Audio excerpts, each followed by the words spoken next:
ख़वातीन व हज़रात अस्सलाम वालेकुम। आपकी खिदमत में एक दफ़ा फिर डॉक्टर आसिफ बाजवा हाजिर है।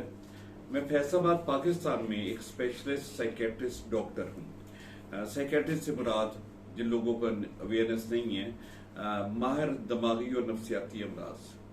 पिछली वीडियो से मैंने एक नया सिलसिला शुरू किया है। टॉपिक है पर्सनैलिटी डिसऑर्डर, शख्सियत के मसाइल।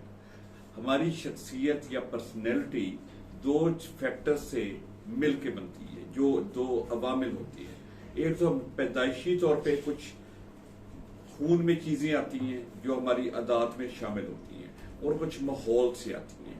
18 साल की उम्र तक हमारी पर्सनैलिटी कंप्लीट हो जाती है।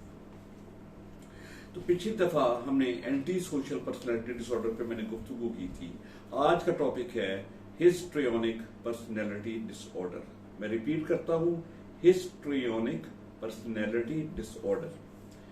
अब इसकी खास जो इसका क्रक्स है, जो खास निशानियां होती हैं किसी भी ऐसे शख्स की जिसको हिस्ट्रियोनिक पर्सनैलिटी डिसऑर्डर हो, वो आपकी खिदमत में पेश कर रहा हूं। 4 चीजें याद रखनी जरूरी है। नंबर 1, हिस्ट्रियोनिक पर्सनैलिटी डिसऑर्डर का जो इंसान होता है, जिसको भी ये प्रॉब्लम होता है, उसमें ड्रामेटिक बिहेवियर आता है। ड्रामाबाजी, बात का बतंगड़ बनाना, पेड़ से पहाड़ बनाना। हिस्ट्रियोनिक पर्सनैलिटी डिसऑर्डर ड्रामाटाइज करते हैं, हर चीज को ड्रामाटाइज कर सकते हैं। उनकी बोलचाल से, उनकी अदाओं से, उनके उठने बैठने से एक ड्रामाई सूरत वो क्रिएट जरूर करते हैं। इसलिए ये कई जगह पे उनके काम भी आता है। इनको कहा जाता है कि ये महफिलों की जान होती है। महफिलों की जान, कोई फंक्शन हो, कोई शादी ब्याह का फंक्शन हो, कोई गमी का मौका हो, तो इनके बारे में खासतौर पे खुशी के मौके पे लोग इनके मुंतज़िर रहते हैं, क्योंकि ये रौनक लगा सकती हैं।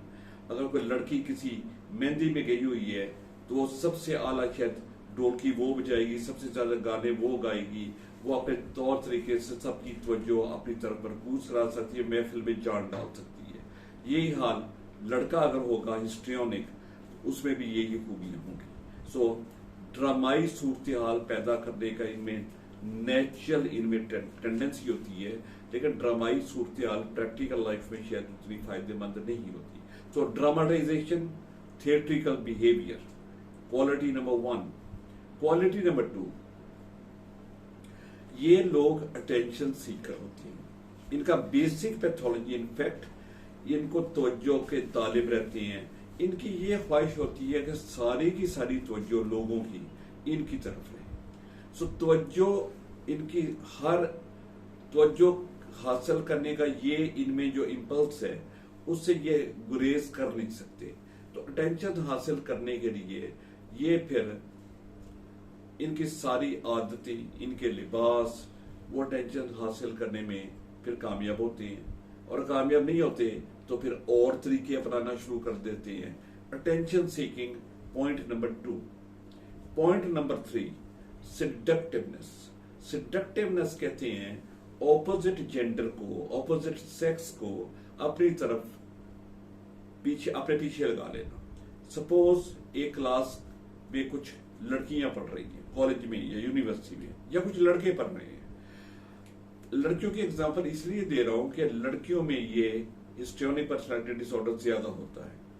तो क्लास की ही लड़कियां, बाकी सारे क्लास की, कॉलेज की, यूनिवर्सिटी की लड़की ये कह रही होंगी कि फलां लड़की ने अपने, है भी दरमियानी सी है या माठी सी है, उसने अपने पीछे इतने लड़के लगाए हुए हैं। फलां जो दूसरी लड़कियां हैं वो मे भी खूबसूरत भी ज्यादा हों, शरीफ भी ज्यादा हों, लेकिन उनमें ऐसा कोई रेपुटेशन उनकी ऐसी नहीं होती। अब सवाल ये पैदा होता है कि वो जो लड़की जिसने इतने लड़कों को पीछे लगा लिया इकट्ठे, उसमें क्या क्वालिटीज ऐसी थी जिसकी वजह से ऐसा हुआ। यही होता है, उनमें हिस्ट्रियोनिक पर्सनैलिटी डिसऑर्डर होता है। यानी कि वो, उनका लिबास, उनकी अदाएं, उनकी गुफ्तगू सारी सिडक्टिव होती है। मतलब लो नेक है या वल्गर मेकअप है एटसेट्रा। यही साहब हिस्ट्रियोनिक लड़कों का होता है, वो पीछे तो लगा लेती है, अटेंशन तो सीख कर लेती हैं, लेकिन शायद प्रैक्टिकली उसको निभा नहीं पाएंगे। So point number 3, seductive behaviour. पहला था थिएट्रिकल, सेकंड था अपना ये अटेंशन सीकर होते हैं, तीसरा ये सिडक्टिव होते हैं, चौथा ये इंपल्सिव बड़े होते हैं। इंपल्सिव, ये अपने पे पर्सनैलिटी पे किसी को भी काबू नहीं रहता।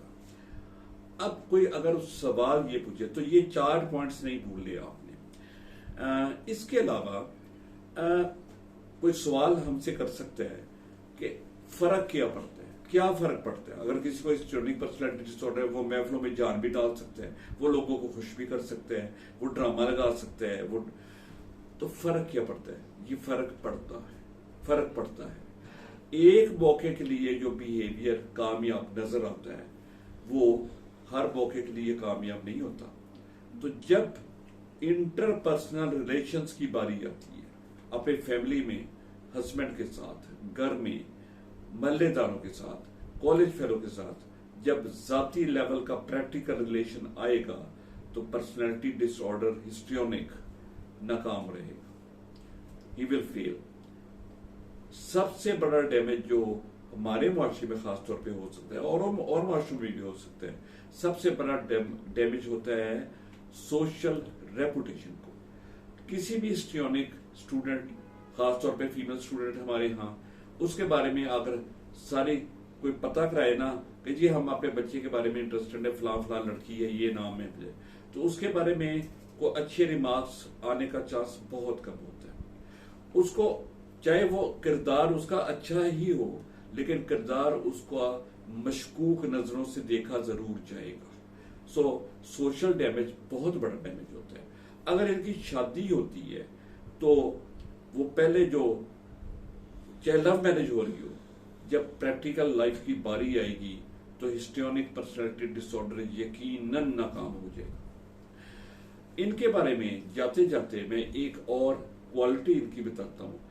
इनके बारे में कहा यह जाता है और हकीकत है, इनके इमोशंस डीप नहीं होते। फर्ज करें ये किसी को कहे ना आई लव यू और या कहे आई हेट यू, ये इमोशन मोहब्बत का, नफरत का, कोई और इमोशन ये दिल से नहीं आ रहा होता, ये जुबान से आ रहा होता है। इनमें कैपेसिटी ही नहीं होती, इनमें सलाहियत ही नहीं होती कि किसी से ये डीप फेल्ट लव फील कर सके या जेन्युइन किसी के लिए पेन फील कर से। ये सारा ये सुपरफिशियल से लोग होते हैं। लेकिन बड़ा हिस्ट्रियोनिक पर्सनैलिटी डिसऑर्डर को से डील कैसे करना है, इस प्लेटफॉर्म पे वो हमारा स्कोप नहीं है, तो इसलिए उसकी हैंडलिंग कैसी है। बस ये है कि हिस्ट्रियोनिक पर्सनैलिटी डिसऑर्डर जिसमें भी आएगा तो वो उसकी लाइफ में वो अपनी नॉर्मल लाइफ गुजार नहीं सकेगा, उसको कहीं ना कहीं बहुत बड़ी नाकामी का सामना करना पड़ेगा, डिसफंक्शनल हो जाएगा, सोशल डैमेज होगा, डिविएंट नजर आएगा एंड सो ऑन।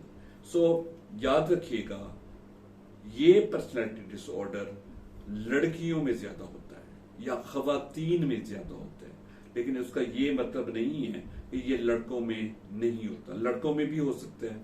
तो ये प्रीडोमिनेंटली ज्यादातर लड़कियों का डिसऑर्डर है, खवातीन का डिसऑर्डर है, लड़कों भी इसमें मुब्तला होते हैं लेकिन कम होते हैं। तो हिस्ट्रियोनिक पर्सनैलिटी डिसऑर्डर आज का टॉपिक था। अगले मैं वीडियो में एक नया पर्सनैलिटी डिसऑर्डर लेके आपके सामने हाजिर होऊंगा। तब तक के लिए डॉक्टर आसिफ बाजवा से आपसे इजाजत चाहता है। खुदा हाफिज।